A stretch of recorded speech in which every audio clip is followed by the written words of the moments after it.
Hi, it's Leslie Meredith from Breakbulk Events and Media.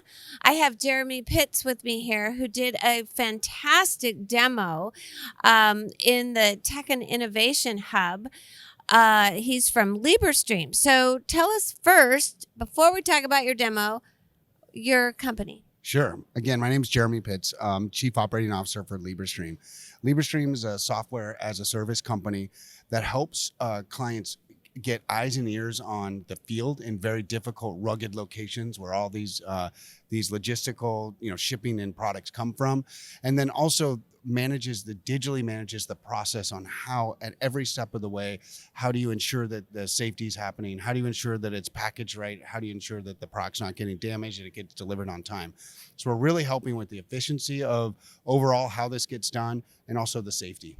Yeah, absolutely. And certainly decreasing the risk associated with these big movements. Right, exactly. And walking around, it really is amazing to see the stuff that gets shipped. You just really in your daily life don't think about it.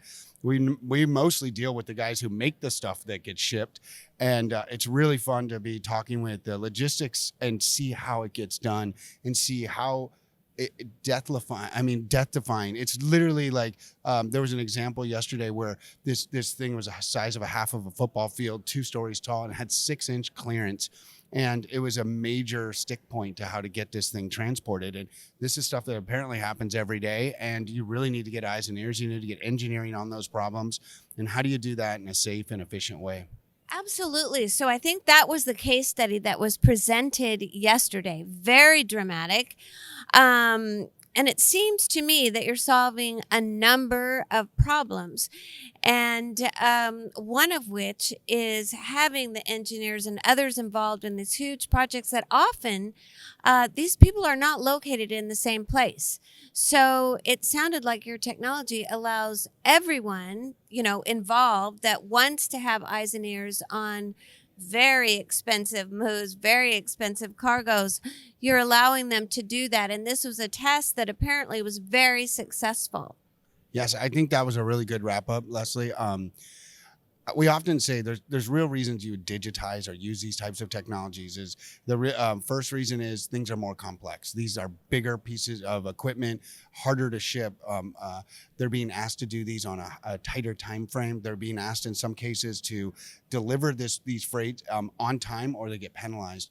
So how do you do those things? Make sure that your crews are safe, all your vendors are safe, and those types of things. So that's the first part, that things they're harder, they're more complex. And the second part is a lot of the age of retirement. So in 2022, we hit the maximum, and it goes out for 15 years. So we're having over 10,000 people a day in the U.S. hit retirement age.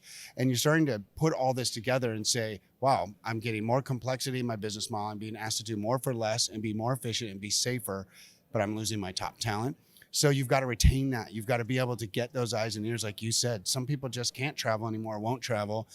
New generation that's coming in, it's a 50-50 kind of split if they'll travel or not, and how they get trained and how long they'll stay with your organization. So I think you did a great job summing that up. And these are big problems that are facing, a lot of organizations, a lot of verticals are facing. But in logistics, it's something that they're very, very concerned about. All right. So if someone is interested in utilizing your service, your technologies, how do they go about finding out more about how and if it can be applied to their particular job? Sure, it's a great question. So I know it's a cliche answer, but on our website, Librestream.com, there's some really good information that's not trying to sell you product. It's really about how would you even look at this? What are the questions they should ask? How do you have a worksheet to figure out, is it even the right technology for you? So there's a lot of really good information there, a lot of good videos online, and certainly our team would be more than happy to help. Fantastic. Well, thank you so much for sharing that with us. Thank you very much.